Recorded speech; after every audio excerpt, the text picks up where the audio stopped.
Bismillahirrahmanirrahim. Assalamualaikum warahmatullahi taala wabarakatuh. Waalaikumsalam warahmatullahi wabarakatuh. Masal khair. Kaifa halukum fi hadzal masa? Alhamdulillah bi khair. Alhamdulillahilladzi hadana li hadza wa ma kunna linahtadiya laula an hadanallah. Asyhadu an la ilaha illallah wahdahu la syarikalah wa la na'budu illa iyyah. Alhamdulillah wassalatu wassalamu ala Rasulillah amma ba'd. Tentunya pujian syukur kita panjatkan kepada Allah Subhanahu wa taala di mana pada hari ini kita kembali bertemu bertatap muka dalam rangka thalabul ilmi dalam mata kuliah produk-produk perbankan syariah. Yang alhamdulillah hari ini kita sudah bertemu di pertemuan kelima. Salawat dan salam semoga tercurah limpahkan kepada baginda alam Nabi Muhammad sallallahu alaihi wasallam. Tentunya juga semoga salawat dan salam tercurah limpahkan kepada keluarganya, kerabatnya, sahabatnya, dan tentunya kepada kita semua selaku umatnya yang senantiasa mengharap syafaatul uzma di yaumil qiyamah kelak. Allahumma sholli wa sallim wa barik. Allahumma sholli wa sallim wa barik. Alhamdulillah sekali lagi kita bisa bertemu dan bertatap muka, kita bisa menelaah lebih dalam tentang produk-produk perbankan syariah, di mana di pertemuan kelima ini kita akan khusus ya membahas tentang akad murabahah. Namun sebelum saya melanjutkan pembahasan tentang akad murabahah, alangkah baiknya kita awali perjumpaan yang baik ini dan bersama-sama membaca al-basmalah. Bismillahirrahmanirrahim. Kemudian selanjutnya tentu sebelum kita mulai pembelajaran diharapkan kepada teman-teman mahasiswa untuk mengisi presensi kehadiran terlebih dahulu. Rekan-rekan teman-teman bisa melihat di depan udah ada QR code ya. Silakan teman-teman scan QR code itu dan nanti akan masuk ya ke database kami terkait presensi kehadiran teman-teman. Silakan.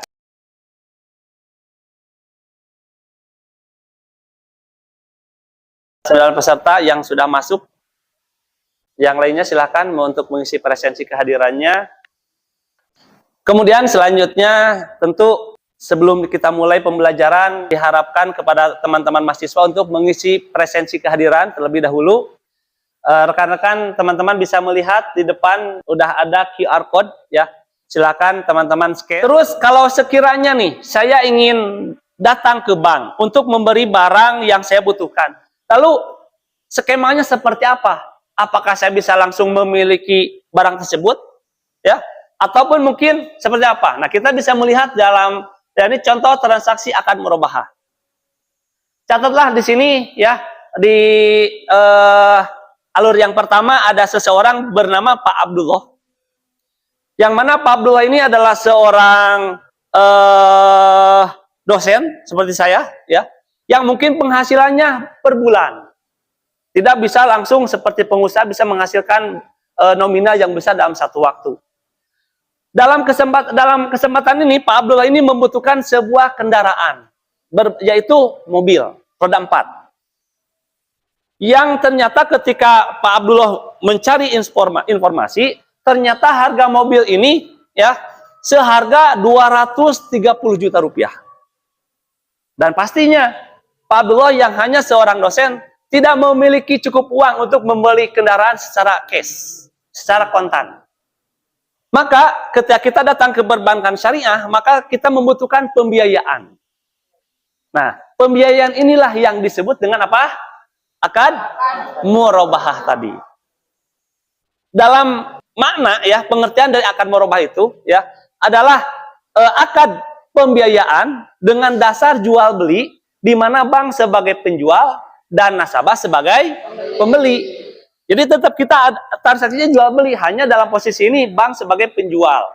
Namun kita juga perlu catat, dalam aturan Bank Indonesia ya PBI ini, bank itu tidak boleh masuk terjun ke sektor real. Maka nanti akan ada akad-akad lain yang menunjang dengan akad murabahah ini.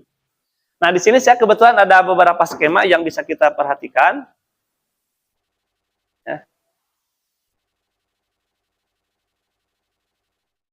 Nah, apa sih akad murabahah itu? Nah, pengertian akad murabahah adalah akad pembiayaan berdasarkan jual beli, di mana bank bertindak selaku penjual dan nasabah sebagai pembeli. Dalam fikih klasik, murabahah dilakukan secara tunai. Namun dalam praktek perbankan syariah modern, nasabah dapat membayar secara cicilan atau angsuran. Nah, selanjutnya, apa sih yang menjadi rukun dari akad murabahah? Akad murabahah terdapat 5 rukun. Yang pertama adalah penjual, yaitu bank, kemudian pembeli, yaitu nasabah, kemudian barang dan objek, selanjutnya ada harga, dan yang pastinya tak kalah penting yaitu ijab dan qabul. Nah, di sini selanjutnya ada contoh transaksi akad murabahah. Ya, yang di sini saya pilih akad murabahah dengan taksid, ya, dengan cicilan. Di mana kita di sini lihat ada seorang calon nasabah bernama Pak Andi, yang mana beliau membutuhkan sebuah kendaraan roda 4, namun dalam waktu yang sama beliau tidak memiliki cukup uang untuk membeli kendaraan tersebut. Maka Pak Andi ini memutuskan untuk datang ke bank syariah. Kemudian di sana Pak Andi bernegosiasi dengan petugas bank terkait harga jual, harga beli, dan margin dari kendaraan tersebut. Lalu setelah disepakati bahwa harga kendaraan tersebut yaitu 230 juta dengan kesepakatan margin 10% yaitu 23 juta, sehingga harga total 253 juta rupiah dan akan dicicil oleh Pak Andi selama 3 tahun atau 36 bulan. Kemudian setelah itu bank memberi kendaraan secara tunai kepada pemasok, sehingga otomatis kendaraan tersebut menjadi hak milik bank, dan kemudian bank tersebut dijual kembali kepada Pak Andi dengan skema cicilan seharga 253 juta rupiah, dan terjadilah akad jual beli. Setelah itu pemasok mengirim kendaraan tersebut kepada Pak Andi, dan Pak Andi menerima kendaraan lengkap beserta surat-suratnya atau dokumen-dokumennya. Kemudian setelah Pak Andi menerima kendaraan tersebut, maka Pak Andi membayar angsuran pertama kepada bank, kemudian sisanya dicicil selama 3 tahun atau 36 bulan. Di sini saya ulangi lagi ya, bisa lihat di proyektor sana. Ya, apa itu akad murabahah? Ya, ini pengertian akad murabahah. Akad murabahah adalah akad pembiayaan, ya, berdasarkan jual beli di mana bank bertindak sebagai penjual dan nasabah bertindak sebagai pembeli. Ini umum kita lakukan biasanya kalau pada konvensional itu kita mengenal ada namanya leasing, gitu ya, seperti ini. Walaupun dalam fikih klasik, ya, pembiayaan murabahah ini dilakukan secara tunai. Kasusnya seperti apa? Saya ketika ini ya, ketika kita mengambil sudut pandang fikih klasik, saya ini ingin membeli kuda. Zaman dulu ya, belum ada Mercedes-Benz. Nah, saya ini tidak paham bagaimana kuda yang bagus itu, gitu. Maka saya datanglah kepada Kang Iqbal contohnya, yang mana Kang Iqbal ini pakar dalam masalah perkudaan. Maka walaupun saya bisa aja langsung membeli ke pemilik kuda, cuma kan saya nggak bisa membedakan mana kuda yang baik, mana yang tidak. Hanya saya membutuhkan bantuan Kang Iqbal ini. Kang Iqbal, ya, saya membutuhkan seekor kuda yang bagus untuk saya tunggangi, karena saya membutuhkan kuda ini untuk bepergian jauh. Maka akhirnya Kang Iqbal dengan pengetahuannya memberikan spesifikasi kuda yang bagus untuk saya pakai, gitu. Saya sebagai laki-laki, gitu kan, sebagai guru barangkali ya, yang akan mungkin bepergian dari satu tempat ke tempat lain. Nah, maka di sana terjadilah proses akad jual beli. Kemudian Kang Iqbal dengan pengetahuannya, oke, saya punya kenalan penjual kuda, harganya 250 juta. Namun, bagaimana nih? Ini udah tahu harga aslinya 25 juta. Kemudian ada transaksi jual beli, bagaimana nih keuntungan yang bisa didapatkan oleh Kang Iqbal? Yang pertama, mungkin Kang Iqbal juga perlu mendatangi tuang kudanya. Yang kedua, apresiasi sebagai pengetahuannya. Yang mana pengetahuan ini harus kita apresiasi. Maka terjadilah transaksi bahwasanya harga kuda yang asalnya 250 juta, kita ambil margin keuntungan yang dimiliki oleh Kang Iqbal sebesar 30 juta. Sehingga saya harus membeli kuda tadi bukan 250 juta, tapi 280 juta. Oke, itu menurut fikih klasik. Namun yang terjadi pada zaman sekarang tentunya jarang sekali ya seseorang memiliki nominal uang yang sebegitu besar, gitu ya. Maka dalam pandangan perbankan syariah kontemporer, kita boleh melakukan akad murabahah ini dengan taksid. Apa itu taksid? Mencicil, gitu ya. Nah, jadi kita di sini bisa lihat dalam fikih klasik murabahah dilakukan secara tunai, dan dalam praktek perbankan syariah kontemporer ya dapat membayar secara cicilan. Seperti saya jelaskan di awal bahwasanya dalam muamalah ya, dalam ibadah ya, kita tidak akan terlepas dengan yang namanya rukun. Karena kalau rukun ini tidak tidak terlaksana, maka batal gitu ya. Tidak sah.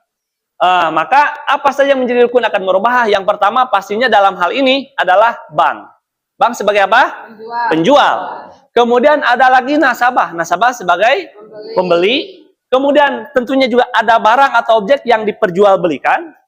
Selanjutnya juga ada harga, ya, ketepatan harga sebagai kesepakatan. Dan yang tidak kalah penting ada namanya ijab kabul. Jadi yang namanya akad bukan hanya ijab kabul, tapi keseluruhan ini harus ada. Maka baru sahlah terjadi sebuah akad, gitu ya. Oke, maka apa yang terjadi ketika melihat kondisi seperti itu? Pak Abdullah dengan pengetahuannya, beliau tidak datang ke rentenir, tidak datang ke pinjol, tapi sebagai seorang muslim yang taat, yang sudah tentunya harus hijrah secara finansial, beliau datang ke mana? Ke bank syariah. Apa saja tadi nama bank itu? Bank BSI, Bank Muamalat, BRI Syariah, ya, dan lain sebagainya. Tentunya ya harapannya kita sebagai mahasiswa harus jadi nasabah di salah satu bank tersebut. Nah, ketika Pak Abdullah datang ke bank itu, maka terjadi konsultasi dengan pegawai bank, di mana Pak Abdullah menyampaikan keinginannya untuk membeli sebuah kendaraan roda 4 seharga 230 juta rupiah, ya, dengan menyampaikan spesifikasi lain sebagainya. Kemudian, ya, bank juga bernegosiasi dengan Pak Abdullah tadi terkait harga mobil. Ternyata ditemukanlah, ya, baik itu secara online dan sebagainya, tentang bank yang diinginkan oleh mobil kendaraan yang diinginkan oleh Pak Abdullah. Harganya 230 juta. Kemudian adanya negosiasi karena keterbatasan keuangan yang dimiliki oleh Pak Abdullah, hanya ada negosiasi, ya. Akhirnya disepakatilah margin keuntungan yang disepakati kedua belah pihak, yaitu 10%. 10% dari harga mobil tadi. 230 juta ditambah margin keuntungan, ini beda aja dengan bunga. Karena apa? Beda dengan bunga. Ini ada terjadi karena kesepakatan kedua belah pihak. Gitu ya. Dan maka diketahuilah total harga mobil ini, harga jual, harga beli plus margin, maka totalnya menjadi 263 juta rupiah. Oke, maka disepakatilah kedua belah pihak, penjual di sini, bank selaku penjual dan nasabah sebagai selaku pembeli, ya. Maka ketika sudah ada kesepakatan, bank datang ke pemasok, di sini adalah dealer, ya. Dan bank ini membeli secara kontan mobil tadi seharga 230 juta. Oke, nah ketika bank ini sudah membeli kontan dengan segala macamnya, maka mendelegasikan bank itu kepada pemasok untuk mengirimkan, ya, mobil itu kepada nasabah. Tentunya setelah terjadi akad jual beli. Nah, di sini barulah terjadinya akad jual beli. Dan seketika akad jual beli terjadi, pemasok mengirimkan kendaraannya kepada Pak Abdullah berikut surat-suratnya. Oke, di sini udah clear ya.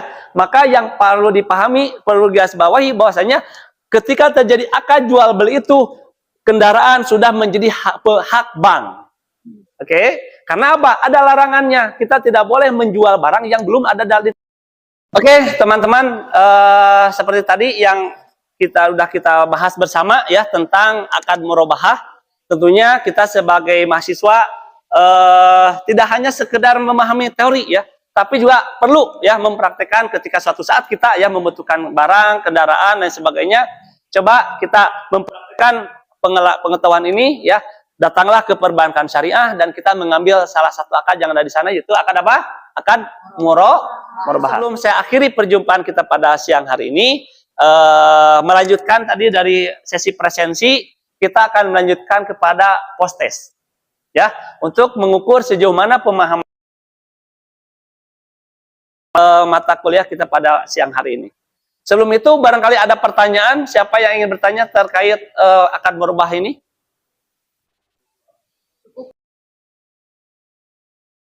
Oke, tepuk tangan buat kita semua. Ya.